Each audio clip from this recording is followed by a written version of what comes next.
noches, les damos la bienvenida a la edición central de MBD Noticias. ¿Cómo estás, Martín? ¿Cómo andan, Natalia? ¿Cómo andan ustedes? Tenemos 1 hora y media de información por delante, como siempre, partiendo de este horario de las 18:30. Y mucha que surge desde el Parlamento en estos días. Por ejemplo, hoy el diputado nacionalista Pedro Gisdonian anunció que la Comisión de Deporte y Juventud de la Cámara Baja aprobó la convocatoria del ministro del Interior, Carlos Negro, y de los sindicatos policiales para analizar el tema de la violencia en los escenarios deportivos. Para Gisdonian, que es presidente de la comisión mencionada, las declaraciones del ministro Carlos Negro sobre la evaluación del operativo de seguridad que se hizo con motivo del partido clásico jugado el domingo pasado generaron preocupación. Son además una falta total de empatía, dijo, con el policía herido, y reclamó un cambio drástico en la actitud de las autoridades con respecto a este tipo de asuntos. Bien, tendremos el desarrollo de este tema. Hay mucho más en esta edición. Ya mismo repasamos los titulares.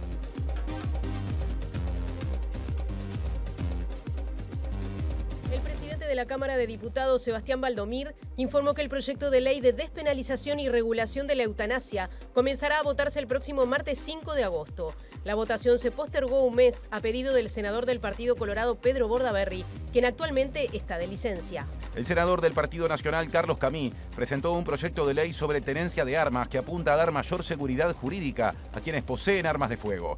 El ministro del Interior, Carlos Negro, será uno de los oradores del acto en el cual se colocará una placa de memoria en el edificio de la ex jefatura de policía de Montevideo. El intendente de Montevideo, Mauricio Zunino, defendió la capacidad de la intendencia ante el déficit del último año de gestión y afirmó que sigue siendo manejable. Atribuyó las deudas del año 2024 a una fuerte caída de ingresos y dijo que se priorizó no recortar políticas sociales. Uruguay firmará este miércoles en Kuala Lumpur un acuerdo comercial con la Asociación de Naciones de Asia Sudoriental, integrada por Tailandia, Indonesia, Malasia, Singapur y Filipinas.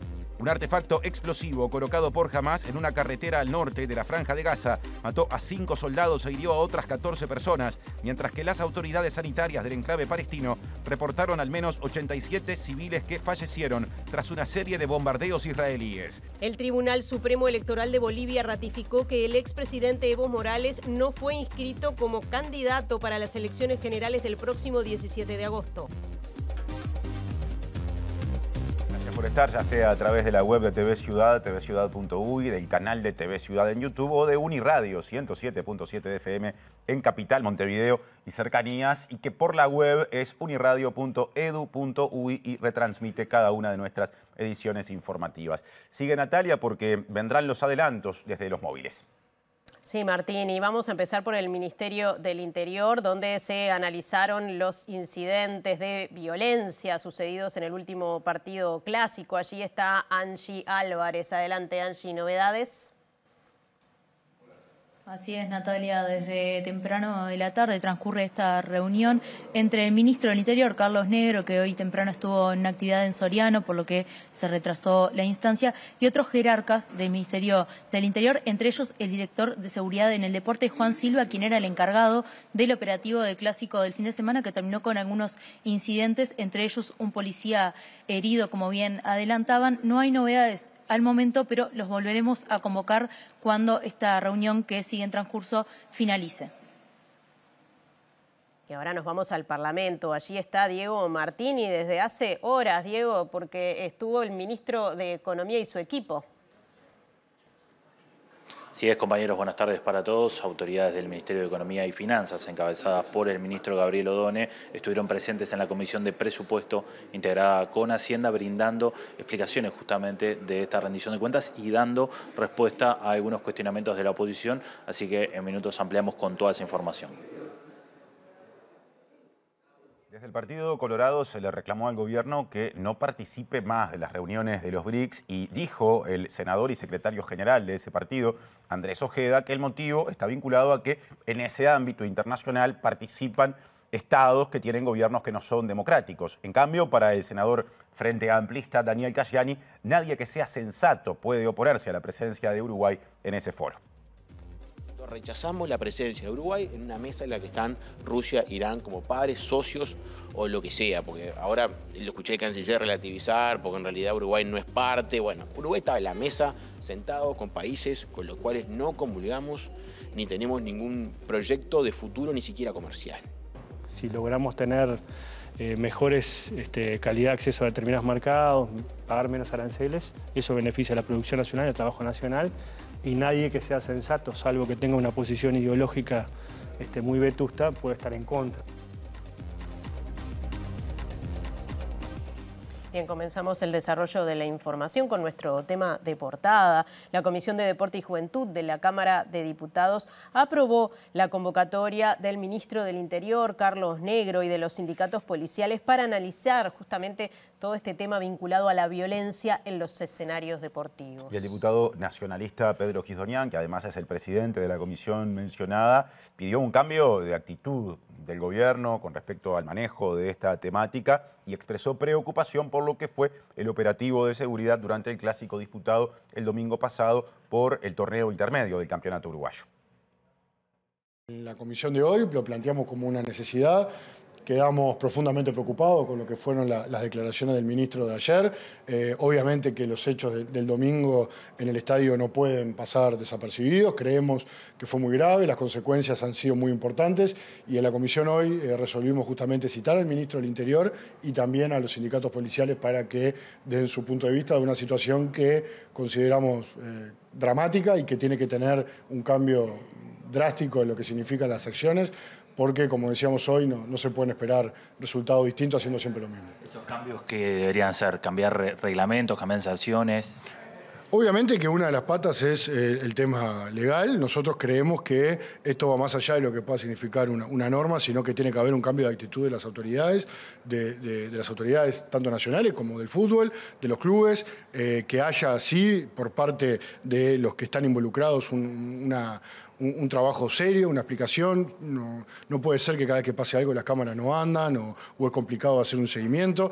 Estamos en el año 2025, hoy hay un acceso mucho más fácil y económico a lo que son las cámaras, a lo que son los medios tecnológicos, y no puede ser que tengamos todas estas dificultades para identificar a la gente. Estamos convencidos de que esto se termina con los violentos lejos de los estadios y la forma es justamente identificándolos y haciéndolo pagar justamente con penas que sean ejemplarizantes. La Unión de Policías de la Guardia Republicana cuestionó el operativo montado en ocasión de la disputa del reciente clásico y pidió, atención, que deje su cargo el subdirector de esa fuerza, o sea, de la Guardia Republicana, Jorge González.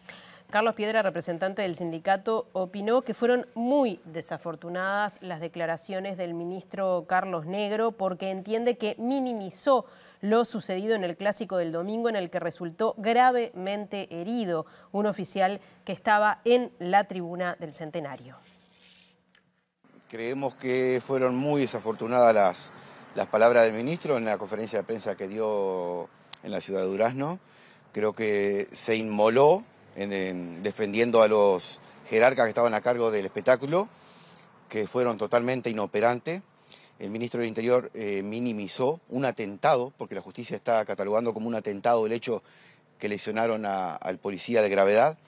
Estamos hablando que en 3 meses hubieron 2 policías que por parte de delincuentes lo mandaron a CTI. En Cerro Largo, en un partido nacional Cerro Largo, a una policía femenina, con piñazo y patada en la cabeza, terminó en CTI, y ahora este caso. El partido se tendría que haber detenido con la primer bengala que cayó al terreno.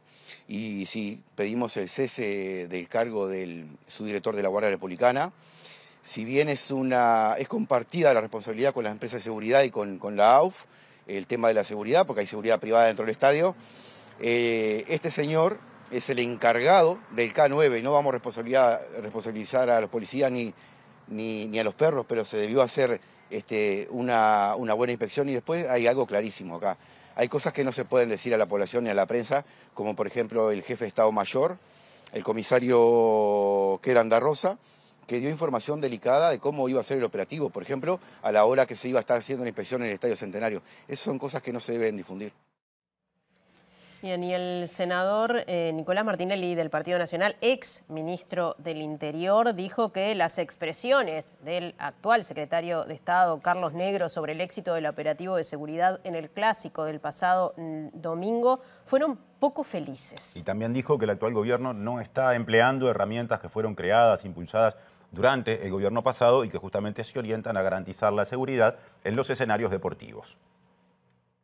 Creo que calificar de exitoso o perfecto el partido del otro día o el operativo del otro día es pelearte con la realidad, sobre todo cuando tenés 2 policías heridos y uno de gravedad que está en este momento internado en el CTI. Así que creo que las declaraciones del ministro Negro fueron poco felices en ese sentido.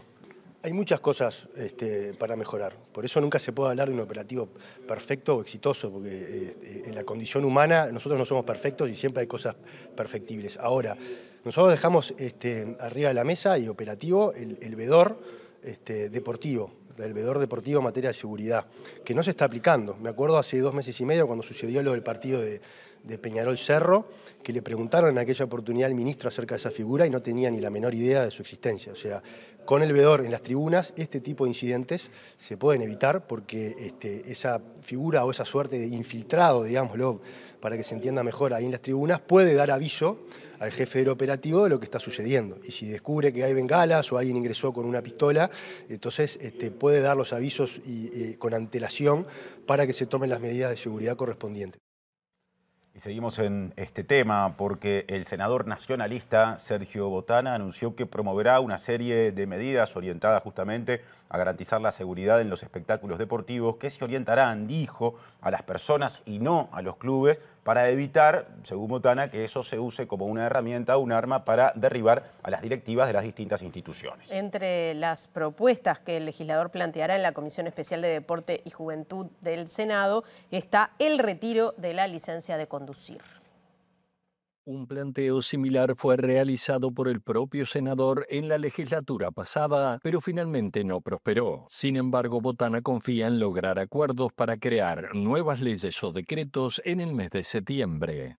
En lo personal propusimos que los violentos sean sancionados más allá de no dejarles concurrir a los espectáculos, que les sea retirada su licencia de conducir, que si reciben una pensión del Estado o una transferencia del MIDES, que les sea quitada por determinado tiempo, que si tienen condición económica, mejor que paguen multas importantes.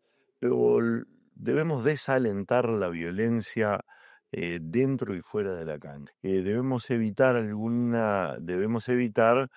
las sanciones a los clubes en algunas cuestiones para no transformar la violencia en herramienta política de los violentos para derribar comisiones directivas, pero cuando haya responsabilidad de las instituciones, bueno, por supuesto que deben ser sancionadas, ¿no?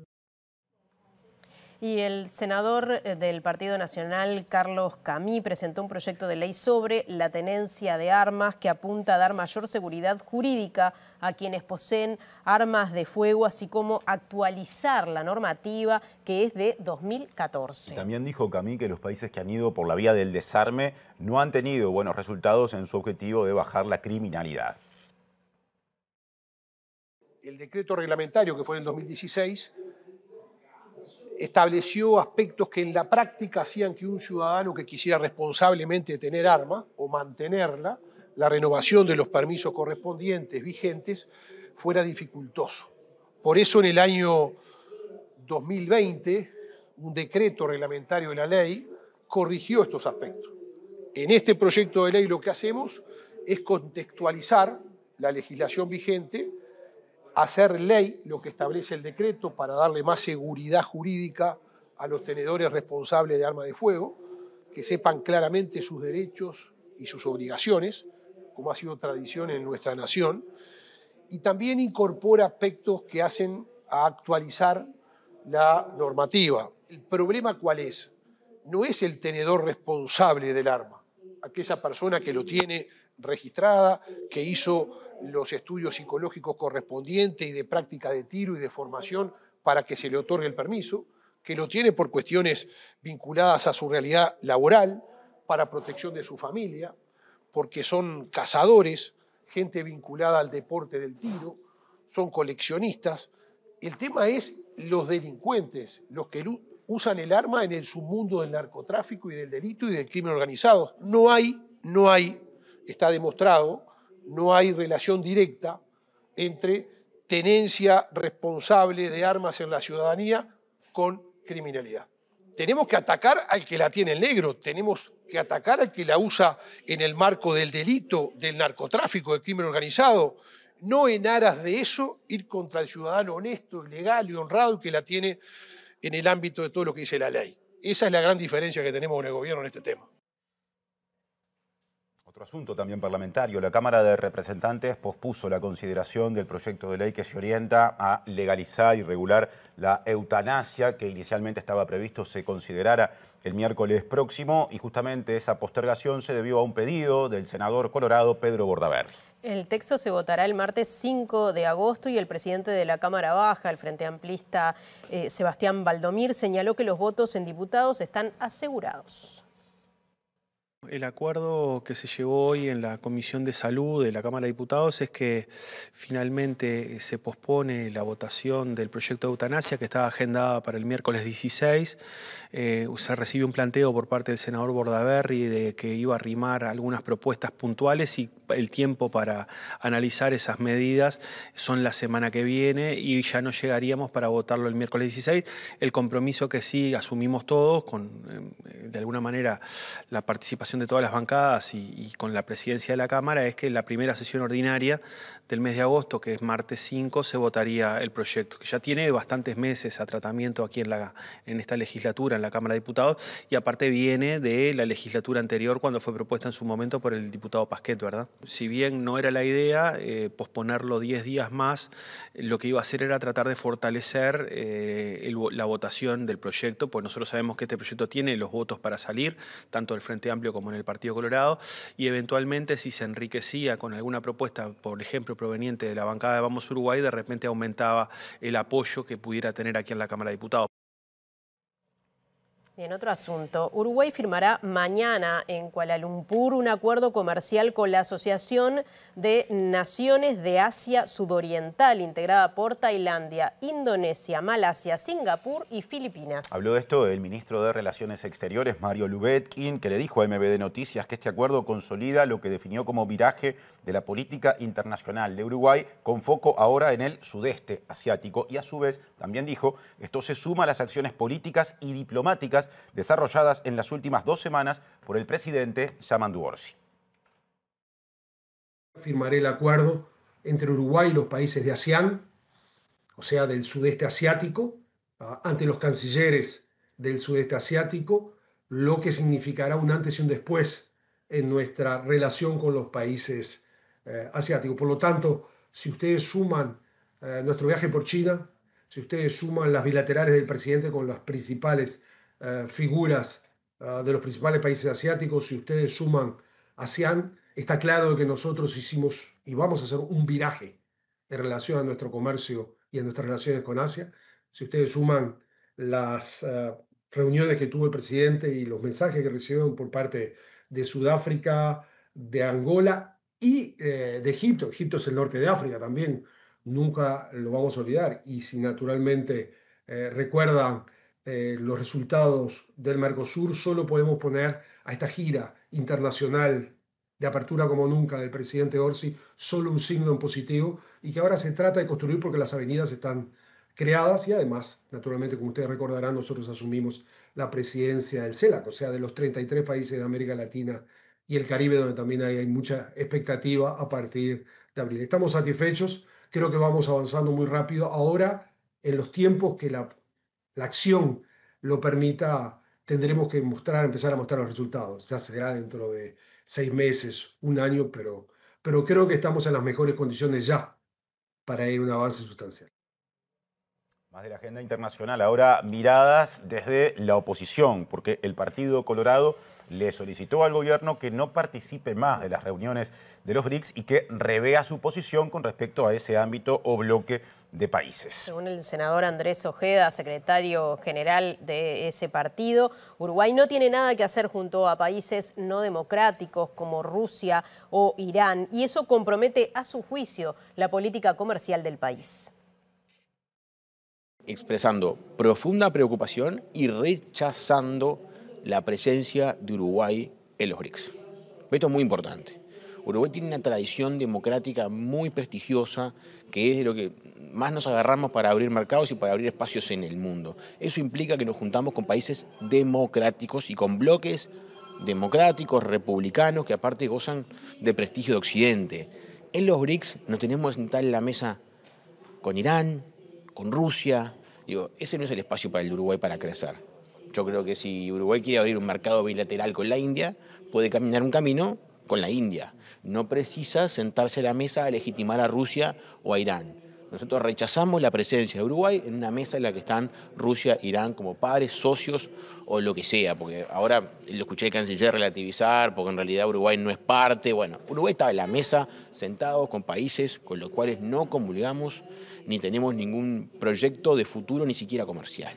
Entonces, el Uruguay se juega la ropa y su futuro entero en su inserción internacional. Básicamente, si no colocamos nuestros productos al mundo barato y no recibimos inversiones, no crecemos. Y si no crecemos no se puede hacer nada. Entonces, evidentemente, este tipo de decisiones internacionales, que a veces quedan un poco atrás en la agenda, porque se las come la agenda diaria del Uruguay, deberían tener otro destaque. Nosotros rechazamos la presencia de Uruguay con los BRICS y le pedimos al gobierno que no vaya más y que revea esta posición porque es peligrosa para el desarrollo del país y compromete relaciones comerciales importantes del Uruguay.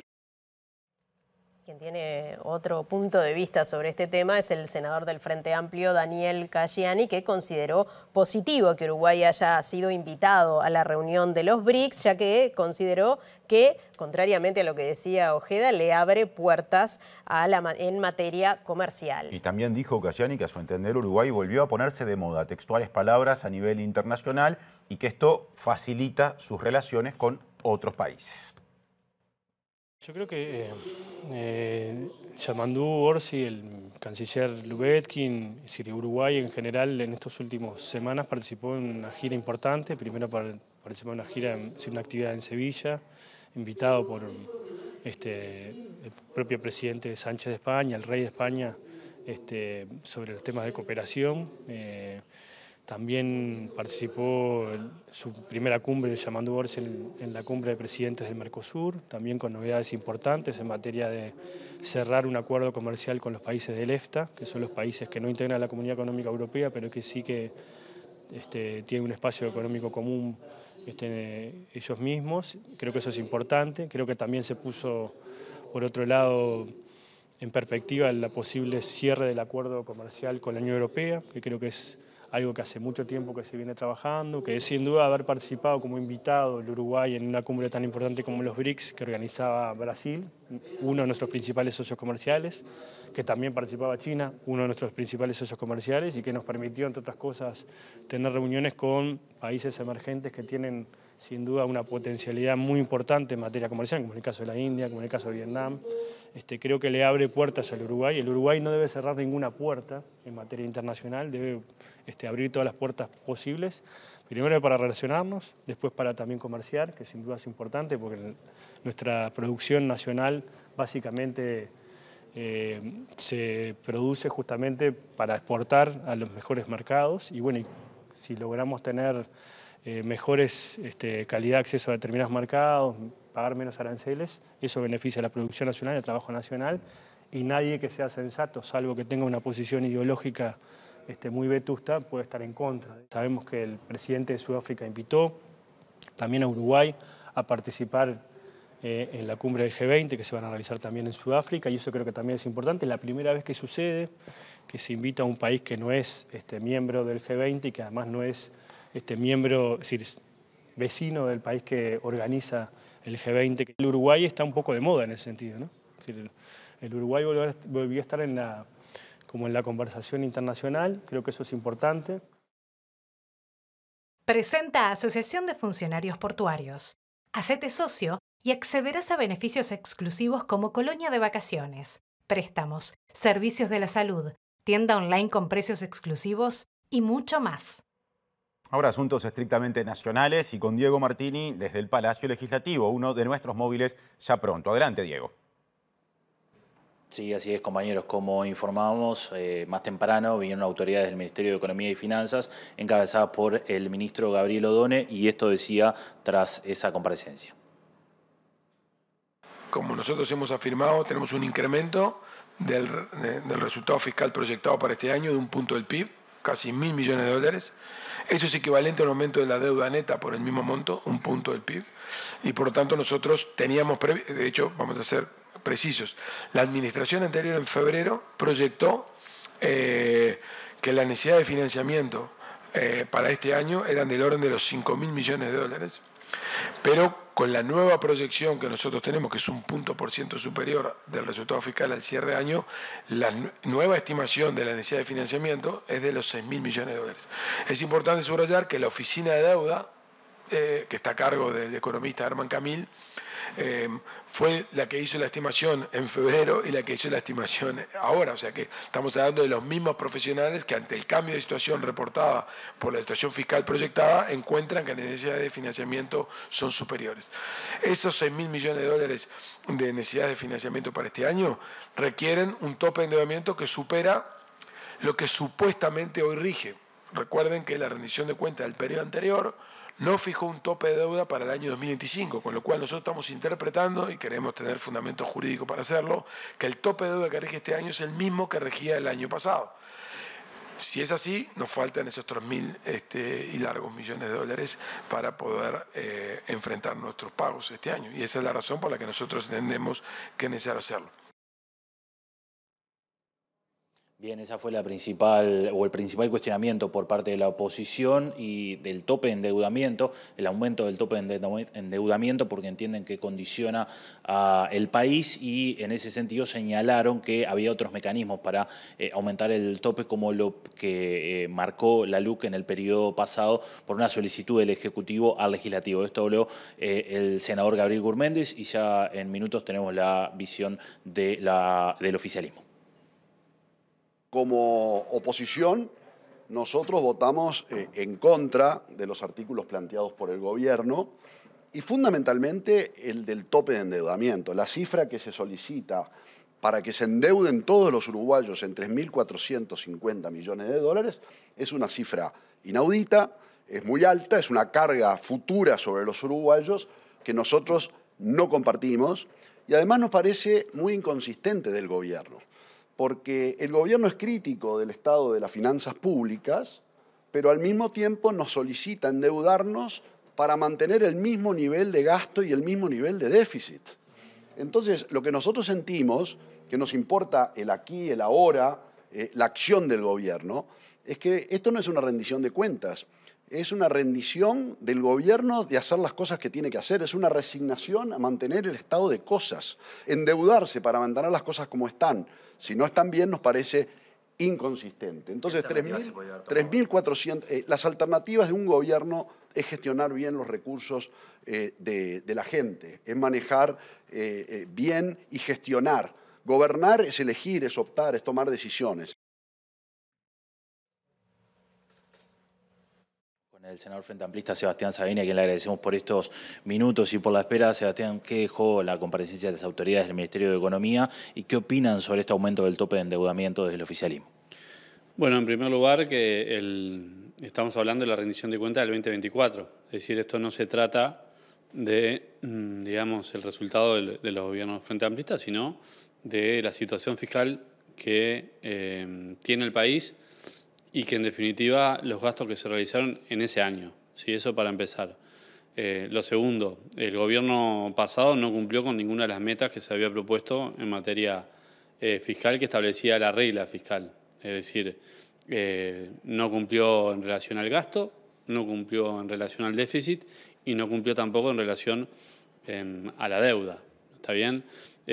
Pero además, digamos, por si esto fuera poco, por tener el déficit fiscal más grande de los últimos 35 años, la deuda social también empeoró. Es decir, recibimos un país que tiene más desigualdad, que tiene más pobreza infantil, que tiene mayor indigencia y que además los hogares tuvieron una pérdida muy importante de los ingresos, sobre todo en el interior y sobre todo justamente los hogares de menos recursos. Entonces, el aumento del tope de deuda tiene que ver con esto, con hacer frente a una serie de gastos postergados, fundamentalmente en ACE, en la compra de medicamentos, con facturas que no estaban incluidas dentro de los sistemas contables, gastos en relación al Ministerio de Defensa por tanto las patrullas oceánicas, la compra de distintos equipamientos como los aviones, y a su vez otros gastos asociados que también tienen que ver con diferentes organismos. ¿Sí? El Ferrocarril Central, por ejemplo. Bueno, el Ferrocarril Central, donde el gobierno negoció por allí una rebaja de esa deuda y donde estuvo parte del debate de la discusión en comisión. ¿Por qué el gobierno no aplicó, digamos, la cláusula establecida en la LUC? Bueno, porque la cláusula de la LUC establecía condiciones para ese aumento, digamos, de forma unilateral, ¿no? Es decir, esas condiciones tenían que ver con situaciones particulares, de crisis o de eventos particulares, que no es el caso, ¿no? Estos son gastos corrientes que se realizaron y, por lo tanto, está bien que el gobierno establezca una deuda, un tope de deuda mayor, porque las necesidades financieras, las necesidades de recursos son mayores. Lo que no se entiende es cómo los partidos de gobierno, los partidos de la oposición que fueron parte del gobierno anterior, no votan ese aumento, cuando el Frente Amplio, cuando le tocó ser oposición, siempre votó este tipo de aumentos, pero además, y está bueno me parece tener memoria, el gobierno pasado incluyó inclusive un artículo en donde hablaba de una condena del manejo económico financiero del gobierno anterior, cosa que este gobierno no hizo. Entonces, creo que hay que ser un poco equilibrado y tener en consideración que lo que se está votando es el resultado de las cuentas públicas, que es un dato objetivo. Es decir, no se puede poner en duda, como se hizo de repente hoy, los datos de déficit fiscal. Digamos, son datos muy concretos que arrojan la contabilidad pública y que no pueden estar en discusión. Y sin embargo, bueno, se ha intentado de diferentes formas poner dudas sobre esto y creo que no es bueno, porque en definitiva Uruguay tiene hoy un acceso a crédito muy importante, entre otras cosas porque hay estabilidad. Entonces la pregunta que nos deberíamos hacer es, bueno, ¿qué pasa si una parte de la oposición que dice que apoya al ministro pero que no vota, o sea, y supuestamente nosotros que no apoyamos al ministro pero votamos, ¿qué pasaría si Uruguay no votara estos recursos? Y sería un escenario muy complejo que Uruguay no pudiera hacer frente a los diferentes compromisos que, repetimos, no son compromisos que asumió nuestro gobierno, ¿sí? Sino que son compromisos que asumieron en el gobierno anterior. Perdón, senador Sebastián Zaini, gracias por estos minutos y por la media hora que robamos. No hay problema. Volvemos a estudios, compañeros. Presenta Mercado Agrícola de Montevideo, en el corazón de un barrio donde late la ciudad. Mercado de Historias. Mercado de Historia.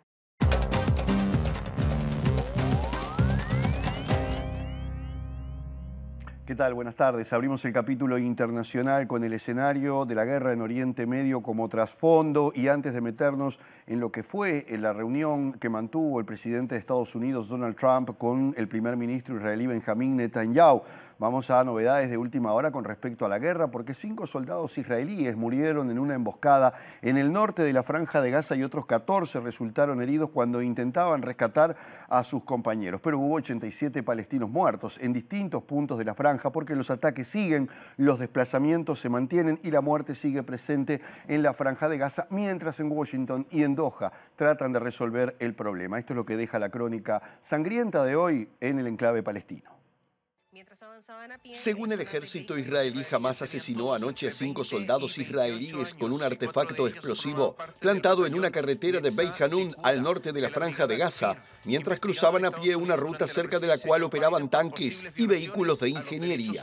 Los soldados israelíes asesinados eran miembros del batallón ultraortodoxo Netzah Yehuda de la Brigada Kafir, en el que suelen servir miembros de la comunidad del sionismo religioso, y la zona donde se produjo el ataque fue bombardeada desde el aire antes de las operaciones de las tropas, a pesar de lo cual militantes de Hamás colocaron 3 explosivos que fueron detonados de manera remota en lo que describieron como una trampa o booby trap, como suelen denominarla. Mientras tanto, al menos 87 gazatíes murieron este martes en ataques israelíes contra la Franja de Gaza y según fuentes sanitarias locales, se trata del mayor número de víctimas mortales en el sur del enclave, donde el ejército israelí aglutina cada vez más a la población en una pequeña área costera.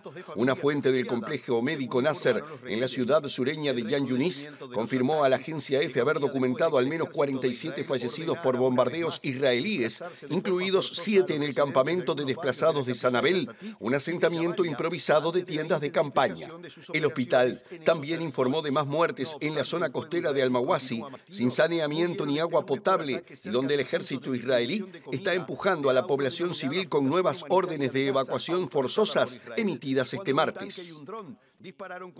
Mientras tanto, en Washington anoche, en una cena de gala donde el presidente Trump recibió a Netanyahu, allí fue comunicado de que el primer ministro israelí lo había propuesto para Premio Nobel de la Paz. Pero resultados sobre la tregua poco y nada se supo, salvo que Israel y Estados Unidos siguen insistiendo con la idea de desplazar palestinos hacia terceros países. En Doha, Qatar, mientras tanto, los negociadores tratan de avanzar en un acuerdo que parece que se va a demorar más de lo necesario, e Israel amenaza con construir sobre las ruinas de Rafah una nueva ciudad para dejar allí a 600.000 palestinos, que eso sí, no podrán salir de ese recinto. Pero la reunión de anoche, que se llevó a cabo con pocas novedades, dejó sobre todo aspectos más bien anecdóticos que resultados concretos.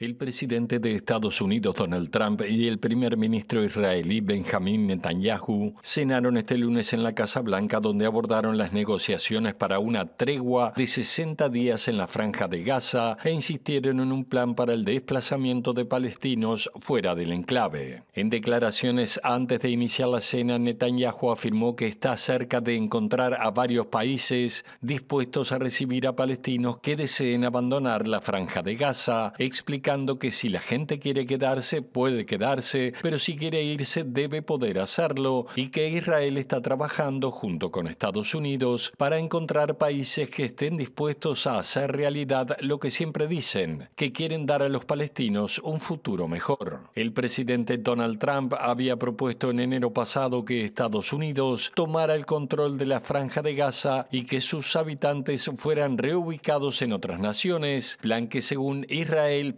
facilitaría la emigración voluntaria de los gazatíes, aunque los países árabes vecinos han rechazado la idea y la han catalogado de limpieza étnica, denunciando que imposibilitaría la futura creación de un Estado palestino. El encuentro, el tercero entre ambos en lo que va del año, se produjo mientras las delegaciones de Israel y Hamás negocian en Qatar la propuesta más reciente elaborada por Washington para una tregua en los bombardeos israelíes en Gaza y la liberación de los rehenes que permanecen en manos del grupo islámico. Durante la cena, que comenzó con Netanyahu anunciando que había propuesto la candidatura de Trump al Premio Nobel de la Paz, estaba previsto que el mandatario estadounidense presionara al primer ministro para que firme la tregua esta misma semana, al tiempo que afirmó que las cosas van bien y que jamás quiere reunirse y lograr ese alto el fuego, pero no dio más detalles de las negociaciones.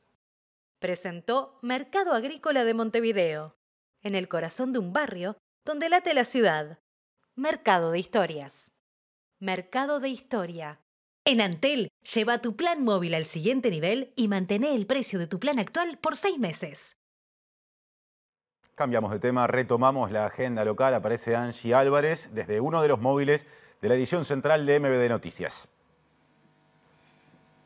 Así es, Martín, y hace unos minutos hablábamos de la reunión del ministro del Interior con algunas autoridades justamente de la cartera. En este momento estamos con un sociólogo, con Leonardo Mendiondo, que estudia la incidencia de las barras y también la violencia en el deporte. Leonardo, muchas gracias por estos minutos. Consultarte qué análisis se puede hacer de la situación del fin de semana que terminó con un policía herido. Hola, buenas noches. Primero, la tristeza de que haya una persona gravemente herida en un espectáculo deportivo. La consideración que me queda a mí es un poco de hastío, ¿no? Y decepción.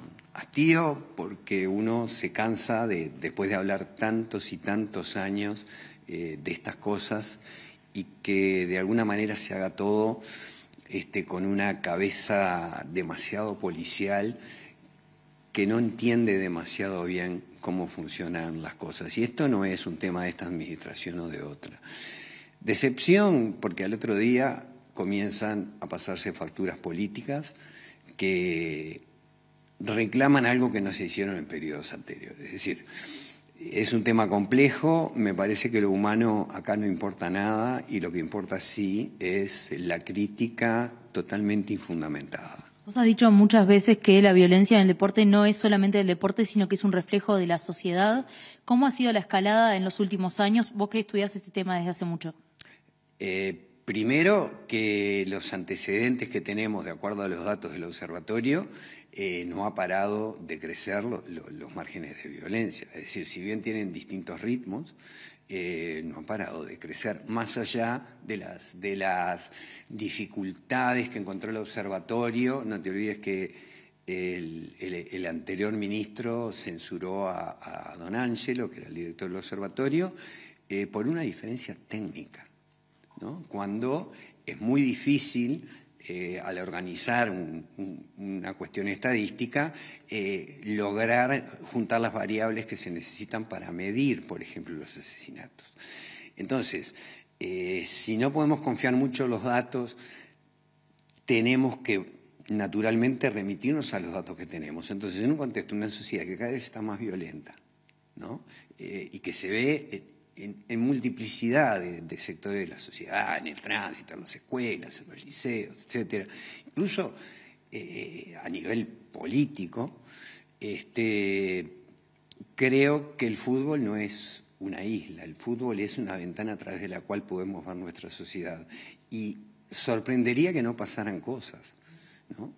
Yo creo que esto fue un episodio desafortunado que pudo ser aún mucho más grave de lo que ha sido, y es cuestión de tiempo para que se produzcan nuevamente estos episodios. El diputado blanco Pedro Gisdonian propuso que la policía sea parte de los operativos, pero adentro del estadio. ¿Crees que esto podría ser una forma de amortiguar la situación? Es un mamarracho total, dicho esto con todo respeto, pero con una carencia de fundamentos técnicos que contradicen la literatura sociológica.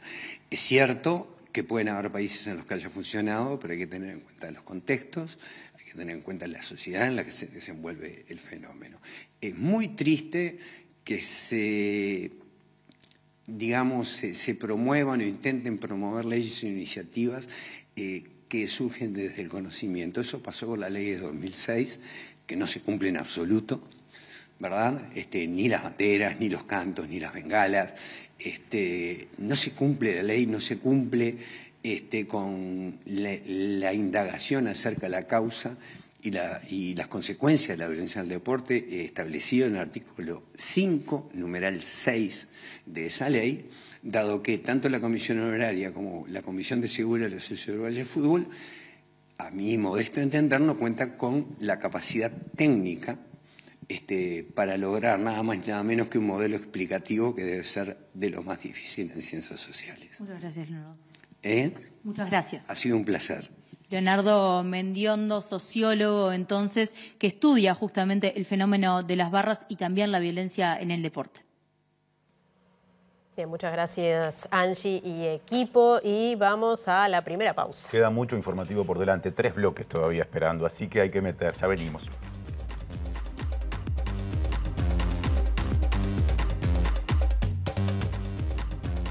Presenta Casmu. Afiliate llamando al 1444 o en casmu.com.uy. Casmu. Nos une la vida.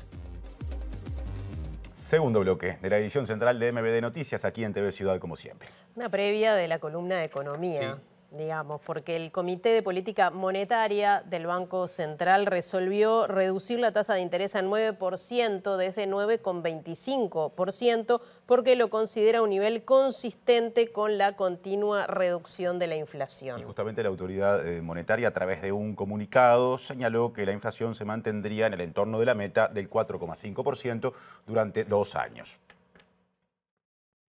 En junio la inflación volvió a descender y se ubicó en 4,59%, en línea con la meta del Banco Central, dinámica que también se refleja en la inflación subyacente. Sin embargo, persiste la rigidez en la evolución de los precios de los bienes y servicios no transables. Las expectativas de inflación a 24 meses continúan alcanzando nuevos mínimos históricos. Las de los analistas y de los mercados financieros se redujeron a 5,2% y la de los empresarios a 6%. De este modo, el promedio se sitúa en 5,5% dentro del rango de tolerancia por tercer mes consecutivo. Las proyecciones de inflación del Banco Central se revisaron a la baja y muestran que se mantendría en torno a la meta de 4,5% durante los próximos 2 años. A nivel global se continúa observando debilidad en el valor del dólar y por otra parte se reduce la incertidumbre comercial y geopolítica, lo que mitiga la volatilidad de los precios internacionales. En este contexto, el Comité de Política Monetaria valoró la importancia de mantener una política que consolide la inflación en la meta y refuerce la trayectoria descendente de las expectativas hacia ese nivel. En la medida en que la inflación evolucione conforme a lo esperado y las expectativas de los agentes sigan descendiendo, el Banco Central entiende que podría haber espacio para continuar revisando la tasa de interés a la baja.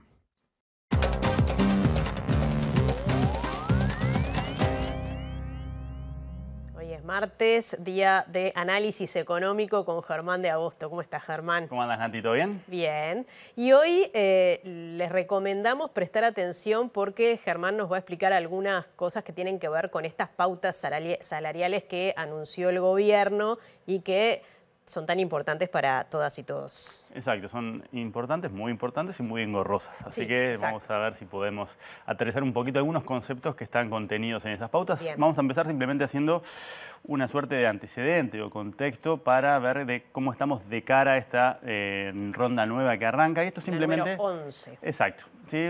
Acá tenemos básicamente la evolución por quinquenio, ¿sí? De lo que fue el salario real, es decir, el poder de compra. ¿Sí? Estamos con el primer quinquenio 2005-2009, 2010-2014, 2015-2019 y 2020-2024. Acá tenemos, fíjate cómo va moderándose el crecimiento del poder de compra. En particular, en el último periodo, terminó con esa forma de U, por el cual durante la mayor parte del periodo fue de pérdida salarial y la recuperación vino a partir del 2023. Y eso es lo que configura la U, con una recuperación punta a punta, pero con esa pérdida en el medio. ¿Y algo que es relevante? La pandemia que tuvo que ver en eso, ¿no? Exacto, eso fue lo que se determinó en la octava ronda de negociación colectiva. ¿Sí? Perfecto. Ahora en la próxima placa complementamos lo que es el salario promedio con lo que es el salario mínimo. Si te fijas ahora en la siguiente placa, lo que vamos a ver es la misma lógica, es decir, la evolución por quinquenio, pero del salario mínimo uno de los factores, entre otros, que logró permitir reducir la desigualdad, porque naturalmente hizo que los salarios más bajos, más sumergidos, aumentaran más que en el promedio. Fíjate, ahí estamos contrastando, por ejemplo, en 2005-2019 crecieron un 50%, mientras el salario promedio creció un 27%. También se modera, pero los crecimientos son mayores. En el último periodo hay un poco de empate. Si te fijas, el promedio fue 2% y los salarios más bajos es justamente de un 3%. Claro. ¿Sí? Pero cuando mirás las últimas 2 décadas tenés que el salario mínimo se multicuadruplicó, si querés ponerlo como en el periodo largo. Pero en particular nos quedamos con este patrón que tiene que ver con la evolución promedio de los salarios versus la evolución de los salarios más sumergidos en términos reales, es decir, evaluando el poder de compra. Eso como un poco de contexto. Ahora vamos a la siguiente placa y vamos a empezar justamente a analizar de qué va esta 11ª ronda que está comenzando. ¿Sí? Los ajustes, una primera innovación que tienen es que se van a hacer por franjas de ingresos. ¿Sí? Exacto, no por sectores de actividad, sino por franjas de ingresos. Tal cual, y en particular se definieron 3 franjas de ingresos, se consideran los ingresos nominales, no líquidos. Bien, eso es importante destacarlo, porque hay dudas con respecto a eso. Son ingresos nominales. Nominales. La primera franja va hasta los 38.950 pesos, esa es la franja de los salarios más bajos, sobre los que hay un énfasis particular para apuntalar su crecimiento por encima del promedio, que era algo que ya venía hablado de antes de conocer las pautas. Después hay una segunda franja que va de los 38.951 pesos hasta los 165.228. Es la más grande. Es la donde están más trabajadores incluidos. ¿Sí? Y la tercera franja que es a partir de los 165.229 pesos. Esas son las 3 franjas y ahora en la próxima placa lo que vemos es cuántos trabajadores contemplados por esta ronda de negociación colectiva, es decir, del sector privado, porque el sector público queda en la órbita del presupuesto, están en cada una de estas franjas. Bien, eso está bueno aclararlo. El sector público no entra en la ronda, o sea, siempre sucede lo mismo, no participa en este caso. Las pautas no son para el sector público. Del Poder Ejecutivo para la negociación tripartita. ¿Sí? Y acá en la franja 1 tenemos al 30% de los trabajadores, en la franja 2, como bien señalabas vos, es donde está concentrado la mayor cantidad de personas, el 64%, y en la franja 3 hay un 6% de los trabajadores que justamente forman parte de esta ronda de negociación colectiva. También lo que tengo una pauta del nivel salarial. Fíjate los poquitos que hay en la última franja, dado que consideras un mayor ingreso de 165.000 pesos nominal. El ingreso nominal. Exacto. ¿Sí? Así que una de las primeras consideraciones tiene que ver con que esto va a ser segmentado en 3 franjas. Y en función de esas 3 franjas se van a determinar ajustes diferenciados, haciendo énfasis en el crecimiento de la franja más baja. ¿Sí? Vamos a la siguiente placa y vamos a ir desentrañando de alguna manera estas pautas salariales. ¿Sí? Eso es lo que tenemos ahora en la próxima plaquita. ¿Sí? Vamos a la próxima placa, a ver si ahí está. Que tiene que ver con los ajustes, cómo se dan. ¿Sí? Vamos a ir entrando de las franjas. Primero vamos a analizar la franja 1 para no entrever, después la franja 2 y después la franja 3. Los ajustes son semestrales, son cada 6 meses y son nominales. ¿Sí? No son en términos reales, que es parte de alguna manera de lo que ya se había anticipado cuando se habló de la intención de avanzar hacia una desindexación. Yo, para simplificar, lo que hicimos es, como son ajustes semestrales, están dados en julio de este año, que es cuando comienza, en enero, en julio del año próximo y en enero del próximo año. Son 2 años los convenios, pero como arranca a mitad de año, nos queda como el año corrido. Los ajustes que no se ven, porque los hice de gusto sombreaditos, son justamente los ajustes semestrales. Pero para simplificar un poco la exposición, nos quedamos con lo que sería el ajuste del año, es decir, la acumulación de los 2 semestres, ¿sí? Pero es semestral la cosa. En el primer año, si se quiere, de los consejos de salarios de la 11ª ronda, para la franja 1 se prevé un crecimiento nominal del 7% y para el segundo año un crecimiento del 6,4%. Ahora bien, asumiendo, ¿sí?, que la inflación va a converger hacia la meta, es decir, se va a ubicar en 4,5%, esta dinámica salarial, como está prevista, daría como resultado en el acumulado de los 2 años de este convenio un incremento del poder de compra del salario real de 4,3%. Es decir, esto es más grande que esa inflación de 4,5%. Entonces, cuando consideras los 2 años, hay un crecimiento superior al 4% del poder de compra para la franja 1, que de nuevo contempla a los ingresos más bajos de los trabajadores que están amparados por menores a 38.000 pesos. Exacto. Ahora vamos una plaquita más y simplemente vamos la misma lógica, pero para analizar la franja 2, que la habían puesto en azul. Ignoramos los ajustes semestrales para simplificar la exposición y nos queda un poquito más baja, que es un poco la idea, es fortalecer el crecimiento de los más bajos y después, de alguna manera, trabajar distinto con los siguientes. 5,9 en lugar de 7% y 5,2 en lugar de 6,4%. De nuevo, asumiendo que la inflación va a converger al 4,5, que es el objetivo, la meta del Banco Central, eso da como resultado, al final de este bienio, de los 2 años, un crecimiento del salario del 2% en términos reales, es decir, del aumento del poder de compra. Es un poco menos de la mitad de lo que está previsto para la franja 1. De nuevo, bajo esa lógica de enfatizar el crecimiento de más bajo. Y si te fijas, para la franja 3, ¿sí?, que es lo que tenemos en la siguiente placa, el crecimiento se modera y es consistente con esa inflación de 4,5. Es decir, hay un empate entre el aumento nominal de los salarios, 4,5 y 4,4, y lo que se espera para la inflación. Por tanto, en este caso no habría a priori un crecimiento del salario real. No hay un crecimiento, o sea, sí en función de la inflación, o sea, quedan al mismo nivel del crecimiento de la inflación. Por eso está el concepto de empate. No como en las otras 2 franjas donde sube, por supuesto, en las de los salarios más bajos, mucho más que en la otra. Pero ahí te queda la lógica de priorizar los salarios más sumergidos. 4,3, 2% y un empate. Clarísimo. ¿Sí?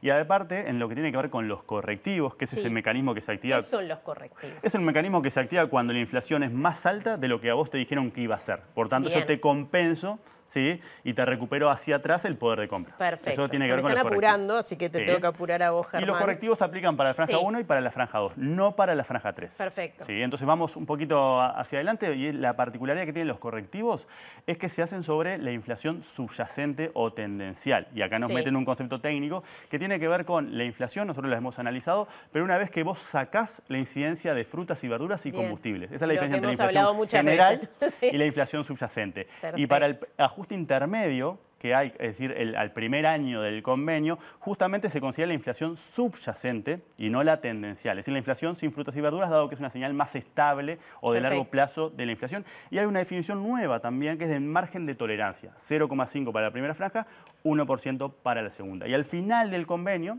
lo que se compara es con la inflación observada, es decir, con la inflación general. Entonces, solamente para terminar, un ejemplito al final, que es lo último que tenemos en la placa final, es cómo funcionaría el correctivo si tomamos como, por ejemplo, la franja 1. ¿Sí? Acá tenemos la misma información, 7% el primer año, 6,4%. El correctivo intermedio, al final del primer año, se activaría si la inflación subyacente, es decir, esa medida alternativa de la inflación, es mayor que 7,5%. 7,5%, ¿por qué? Porque es el 7 que sería el ajuste nominal, más el margen de tolerancia, que en este caso es 0,5%. Y al final del convenio, en los 2 años, se daría el correctivo si la inflación promedio, ¿sí? 6,7% más o menos, es justamente superior a ese umbral. Entonces, es así como funcionarían los correctivos en esta nueva lógica de consejos salariales. Bueno, muy bien, Germán. La verdad, una clase buenísima. Te tengo que decir chau, me dicen chau, chau. Así que te tengo que despedir. Tengo un montón de preguntas para hacerte. Así que, bueno, seguramente continuemos con el tema. Gracias. Gracias, buenas. Hasta la semana que viene. Sigue, Martín. Seguimos adelante con otros asuntos. Atención, porque el presidente colombiano Gustavo Petro vinculó el intento de magnicidio en su contra, ocurrido el 20 de julio del año pasado, o sea, de 2024, con Sebastián Marcet y con la vinculada, o mejor dicho, la denominada Junta del Narcotráfico. Lo dijo este jueves 3 durante la asunción de un magistrado de la Corte Constitucional colombiana, asegurando que la orden de matarlo se concretó luego de que denunciara los vínculos de Marcet con el asesinato en 2022 del fiscal paraguayo Marcelo Pecci, resuelto en una votación por internet. ¿Y qué pasó en esa votación? Que otro de la Junta del Narcotráfico, por eso es que me quieren matar a mí, por decir esto, que se llama Marcet, se me olvidó el nombre de Marcet, Marcet, uruguayo, que tiene la ruta más poderosa del sur de América de cocaína, que ni más ni menos es llevarla de Santa Cruz de la Sierra y las selvas de Bolivia hacia Río de Janeiro, Sao Paulo, Buenos Aires, Montevideo. Todas esas ciudades juntas suman casi la misma población de Estados Unidos. Pues el dueño de esa ruta, estaba siendo juzgado por el señor fiscal Pecci de Paraguay, que recién casado, ya embarazada su esposa, decidió pasar la luna de miel en Cartagena. Mala decisión, porque Marcet tenía un socio en Colombia y le ayudó a saber dónde estaba y lo mató.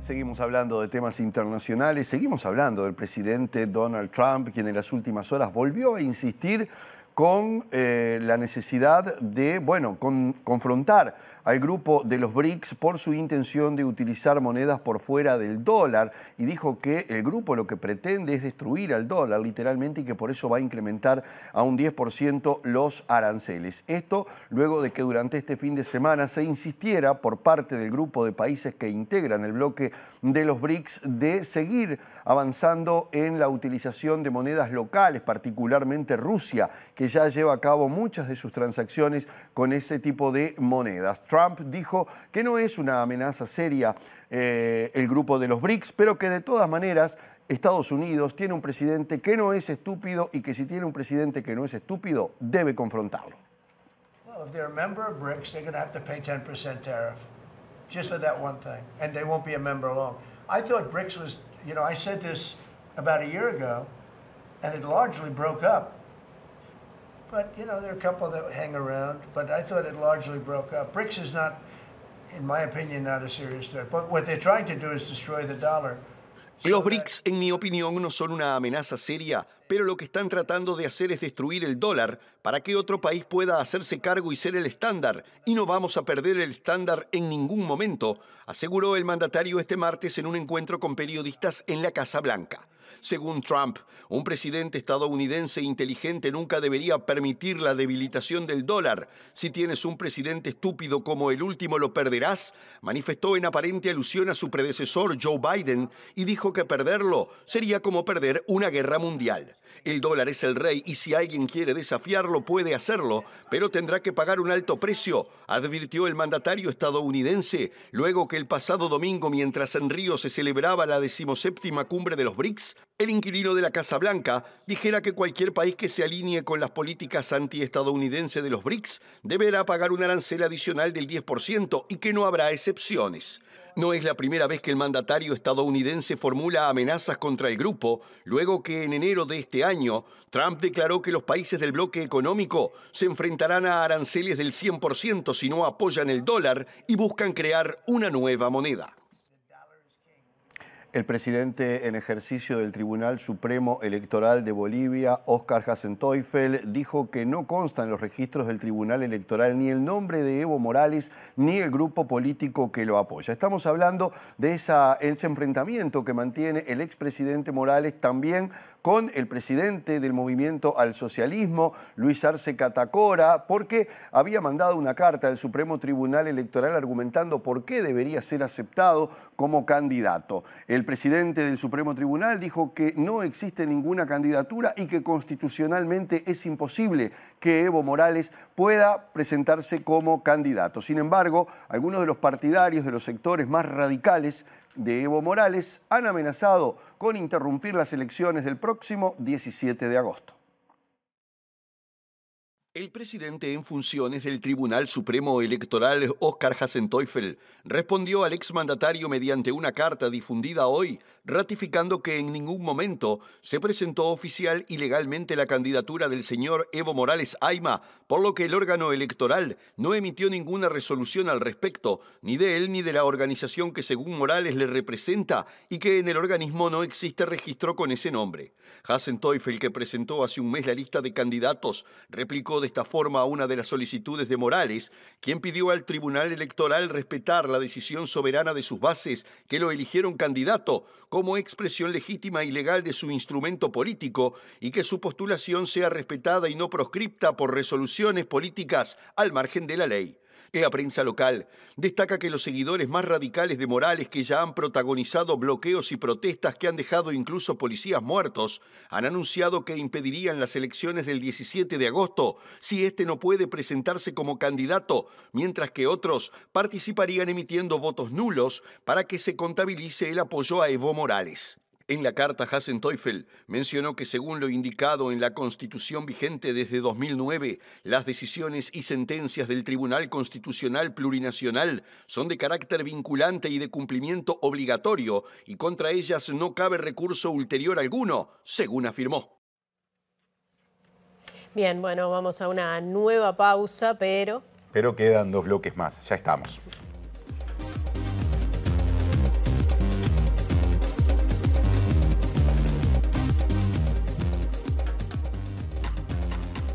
Tercer bloque de la edición central de MBD Noticias.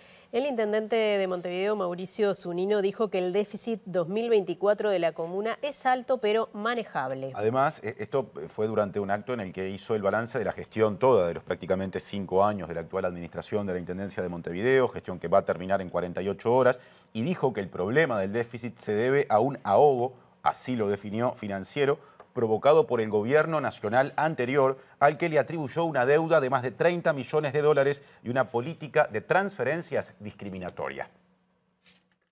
Cuando nos planteamos de esta situación y del déficit generado en el año 24, sí, es un déficit importante. Es un déficit más alto de los que veníamos acostumbrados en los años anteriores. Sin embargo, sigue siendo una cuestión estrictamente manejable. Seguimos estando muy por debajo de otros años en los cuales la Intendencia tuvo situaciones de ratios más altos. Es también parte, y lo que queremos volver a decir acá, de que ese resultado tiene elementos sobre los cuales llegamos, y uno de esos tiene que ver también con la creciente deuda del Poder Ejecutivo Nacional, que se ha acumulado, que hoy está en más de 1.300 millones de pesos, sin incluir multas y recargos, solamente deuda por efectos tributarios en ese valor. Y que estamos negociando y que estamos tratando de poder generar mecanismos de pago con el actual gobierno, que fueron generados básicamente entre el año 23 y el año 24, la mayor parte de esa deuda, que es cuando hubo un cambio de criterio, en particular del gobierno anterior, del gobierno nacional anterior, y dejó de pagarnos. Pero que básicamente esperemos que puedan generarse los pagos correspondientes, porque eso puede ayudar sin duda al desarrollo de generar nuevos espacios fiscales para políticas públicas a la administración siguiente. Zunino también destacó las políticas sociales y las obras de saneamiento y en espacios públicos realizadas durante este periodo. Además, en su discurso de cierre de gestión, dijo que el transporte se debe transformar y pareció aludir al presidente de CUTSA, Juan Salgado, cuando destacó el subsidio al boleto y aseguró que es fácil jugar al empresario con fondos públicos. 48 horas antes del discurso de Zunino, Salgado declaró en El Observador que nunca tuvo tantos problemas con un intendente o intendenta de Montevideo como con el actual jefe comunal. Entre otras cosas, se quejó de atrasos en el pago del subsidio y dijo que la comuna se apropió de fondos del gobierno nacional que financian boletos gratuitos. Todos los años los subsidios brindados por la Intendencia de Montevideo vienen creciendo, y eso es un subsidio que se hace a las tarifas, básicamente también porque en realidad no ha habido cambios sustanciales en la matriz de transporte en los últimos años. Si seguimos con una lógica de incremento de subsidios sin transformación, en realidad vamos a un modelo de crónica de una muerte anunciada, donde cada vez el aporte sea más grande y donde no tengamos soluciones definitivas de fondo. Hoy el sistema de transporte de Montevideo tiene un nivel de subsidios altísimo, y eso es parte también de la contribución que tenemos sobre un sistema que no termina hoy de generar las condiciones necesarias. Jugar a ser empresario con 120 millones de aporte del gobierno nacional y departamental es muy fácil. Ser capitalista en ese sentido. Además, el intendente de Montevideo dijo que la oposición fue mezquina al no dar sus votos para iniciativas que requerían mayorías especiales y destacó las políticas sociales llevadas adelante durante un periodo que empezó en la pandemia, entre las que destacó el apoyo a ollas populares que se extiende hasta hoy y el Plan ABC. Eso tenía que ver con lo que nosotros nos planteábamos, con llegar a los barrios, con llegar a abordar las necesidades de trabajo, de expandir el sistema de salud, de llevar adelante procesos de alimentación, que terminamos llegando hoy a fin del periodo todavía con 240 ollas y merenderos populares a los cuales seguimos abasteciendo. Y hoy que tenemos bastante menos, el proceso llegamos a abastecer a más de 450 en los momentos más críticos. Y Mario Vergara renunció al Senado para asumir el próximo jueves como intendente de Montevideo, y su lugar lo ocupó Lilian Quechichian. Y otra vez lo financiero, vinculado a la intendencia, porque el intendente electo dijo que el presupuesto de la comuna será más limitado que lo que él esperaba, y también dijo que no tiene previsto que se aumenten los impuestos. No sé si se me ocurre un privilegio mayor que el de ser representante del pueblo. Y en mi caso, yo le debo todo al Uruguay. La visión es la misma, la orientación de las políticas es la misma, el ritmo y las prioridades, o sea, qué cosas van a ir antes, qué cosas tendrán que esperar, es lo que va a quedar de alguna manera condicionado por la disponibilidad de recursos. Vamos a dialogar con el gobierno nacional. Vamos a dialogar mucho con todos los partidos políticos que integran la Junta Departamental, porque creo que entre todos vamos a tener esa responsabilidad de tener recursos como para avanzar en políticas necesarias para el departamento. ¿Va a seguir siendo la prioridad? Sin duda, el tema de la limpieza y la gestión de los residuos es la prioridad definida por la próxima administración. No está sobre la mesa planes de incrementos tributarios, ¿verdad? Pero obviamente todo el esquema vamos a tener que discutirlo y analizarlo de cara al presupuesto que tenemos que conformar hacia fin de año. En las barras estuvieron presentes la presidenta en funciones Carolina Cose y el intendente electo de Canelones, Francisco Leñani. Bien, y así terminamos el tercer bloque de MB Noticias. Ya venimos con el cierre, no se lo pierdan.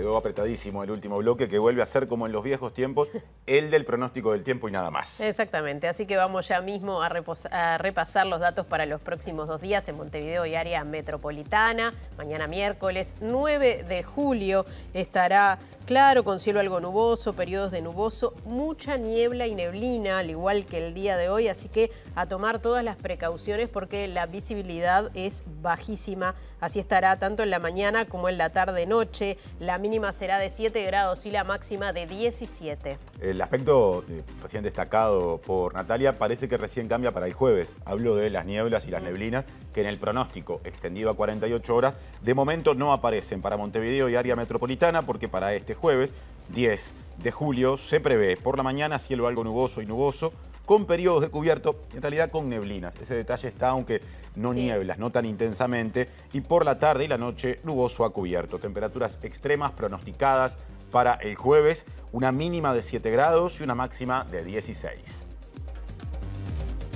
No hay niebla en el estudio de TV Ciudad, así que ya estamos viendo llegar a compañeras y compañeros del lado B y les pedimos a ustedes que nos acompañen en la pantalla de este canal y luego además tendrán el resumen de las noticias de MBD en síntesis. Claro que ahí la niebla no sería problema porque justamente es un repaso de lo que hemos presentado recién para que luego del lado B tengan una nueva, digamos, posibilidad de informarse con lo principal del día. Hablando de MBD Noticias, volverá mañana tempranito a las 8, el segundo turno informativo como siempre estará al aire a las 13 y estaremos 18:30 con Natalia para una nueva edición central. Hasta mañana. Que pasen bien.